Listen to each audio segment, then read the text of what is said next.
जो strike rate Babar का है, जो पाकिस्तान ने करंट प्लेयर अभी डाले हैं, कौन से ऐसा बैटर है जिसका 150 से ज्यादा स्ट्राइक रेट है? अगर आपके पास कोई ऐसी बड़ी क्यू लगी हो जिसमें हमें चूज करना पड़े, देन हम सोच सकते हैं कि बाबर आजम को हम ड्रॉप कर सकते हैं T20, बट हमारे पास तो कुछ भी नहीं है भाई। रिजवान के होते हुए साहबजादा फरहान कभी भी एग्री नहीं करेगा कि वो कीपिंग करे। अब मैं आज बिग बैच मैच देख रहा था, कौन कौन सी शॉटें मारते हैं यार, हम तो एक ही लाइन पे लगे हैं।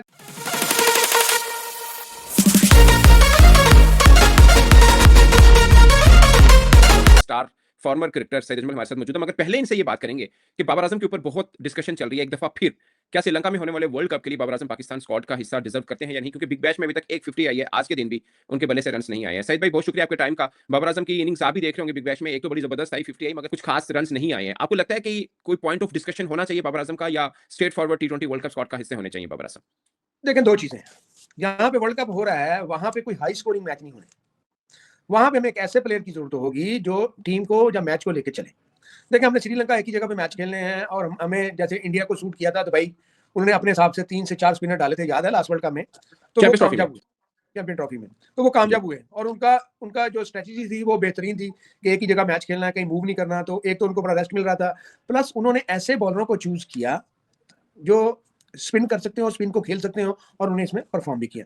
रही हमारी बात, हमें श्रीलंका में खेलना है, और श्रीलंका आपको पता है कि ये वो कंट्री है जहाँ पे बैटिंग विकेट मिलते हैं, बट मोस्टली आपको फ्रेंडली स्पिन विकेट मिलते हैं। और उसमें हमें बाबर आजम को, आई डोंट थिंक सो कि हमें वहां पे बहुत बड़ा स्ट्राइक रेट चाहिए।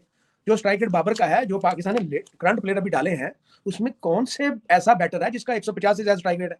मेरा ख्याल एक ही है, वो उसको भी मेरा ख्याल मुश्किल ही नाम आएगा, वो है समद। हसन नवाज का नाम भी नहीं आएगा। हसन नवाज है, अब्दुल समद है, ये दो ऐसे प्लेयर हैं जिन्होंने मिडिल ऑर्डर में आके कुछ थोड़ा स्कोर कर सकते हैं। हसन नवाज ने आपको पता है 100 बनाया, उसके बाद उसने भी क्या किया। तो चीजें यही हैं, अगर आपके पास कोई ऐसी बड़ी क्यू लगी हो जिसमें हमें चूज करना पड़े, देन हम सोच सकते हैं कि बाबर आजम को हम ड्रॉप कर सकते हैं T20, बट हमारे पास तो कुछ भी नहीं है भाई। टू बी ऑनेस्ट, मैं ये बाबर की साइड नहीं ले रहा है, मैं पाकिस्तान टीम के लिए बोल रहा हूँ, और टीम पाकिस्तान की बननी है वर्ल्ड कप के लिए, और पाकिस्तान ने खेलना है श्रीलंका में। वहां पे हमें सिंगल बाबर आजम स्पिनर को अच्छा नहीं खेलते, मैं ये नहीं कह रहा, मगर जिन टीमों के साथ मैचेस हैं उनके इतने स्पिनर नहीं है। स्वायद देखें, अब इंग्लिश टीम देख लें, उसके बाद ऑस्ट्रेलियन टीम देख लें, उसके बाद दूसरी टीमें देख लें, सारी ये आपस में इनके मैच होने हैं। पाकिस्तान ने तो एक ही जगह पे खेलना है, तो मेरे ख्याल में बाबर आजम को जरूर जाना चाहिए। हमें तो एक ऐसा बाबर आजम की लड़ाई आप छोड़ें, हमें कोई ऐसा प्लेयर नहीं मिल पा रहा है जो पाकिस्तान को मिडिल ऑर्डर में मिल सके, जो पाकिस्तान को लेके जा सके। अब देखें, दो चीजें, पाकिस्तान के अंडर 19 प्लेयर किसने परफॉर्म किया? जो टॉप ऑर्डर था। मास सदाकर ने ए टीम में, जूनियर टीम में जो परफॉर्म किया, वो भी ऊपर वाला प्लेयर है। ऊपर वाले प्लेयर तो हम पहले ही फखर जमान को नीचे लेके आ रहे हैं कि भाई तू नीचे खेले, ऊपर तो साइड है, आपके पास साहबजादा फरहान है, आपके पास बाबर आजम है, आपके पास अगर रिजवान को भी लाजमी लेके जाना चाहिए, रिजवान है, और कौन से मिडिल ऑर्डर में तो हमें को मिल नहीं रहा। अब आपको लगता है रिजवान को T20 वर्ल्ड कप में लेके जाना चाहिए? देखिए, दो कीपर तो जाना ही पड़ेगा ना, और उस्मान खान दो ही जाएंगे ना, उसके अलावा तो नहीं आपके पास विकेट कीपर जो एक्स्ट्रा है। नहीं, हमारे कोच ये करते हैं साहबजादा फरहान को मेकशिफ्ट कीपर, हालांकि वो कीपिंग करते नहीं है, बट मेकशिफ्ट कीपर बनाकर दो कीपर इस तरह करते हैं। भाई मेरी एक बात सुन ले, रिजवान के होते हुए साहबजादा फरहान कभी भी एग्री नहीं करेगा कि वो कीपिंग करे। तो क्या हो गया आपको यार, कहाँ के इतनी तो बनती है ना इनकी।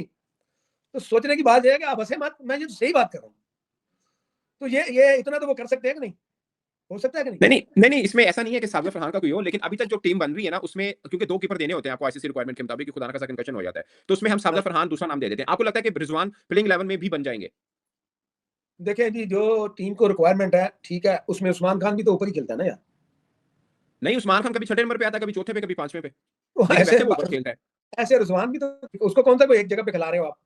देखिए, बात यह है कि हमें ऊपर वाला प्लेयर कीपर नहीं चाहिए, हमें कीपर चाहिए जो नीचे से खेले, और नीचे वाला कीपर हमारे पास है नहीं, और मजबूरन हमें उसको बैटिंग देनी पड़ेगी 5वें या 6 नंबर पे। जैसे चले मैं दो कीपर डिसाइड करता हूँ ना, दोनों में मैं ये नहीं कह रहा कि रिजवान को आप ड्रॉप करें, आप रिजवान को भी लेके जाएं। देखें, आपके उसने बाबर आजम के साथ बहुत परफॉर्म किया, और इस वर्ल्ड कप में भी इंडिया के अलावा ये श्रीलंका में जो होंगे मैच, इसमें बहुत बड़े हाई स्कोरिंग मैचेस नहीं होंगे जो मुझे नजर आ रहा है।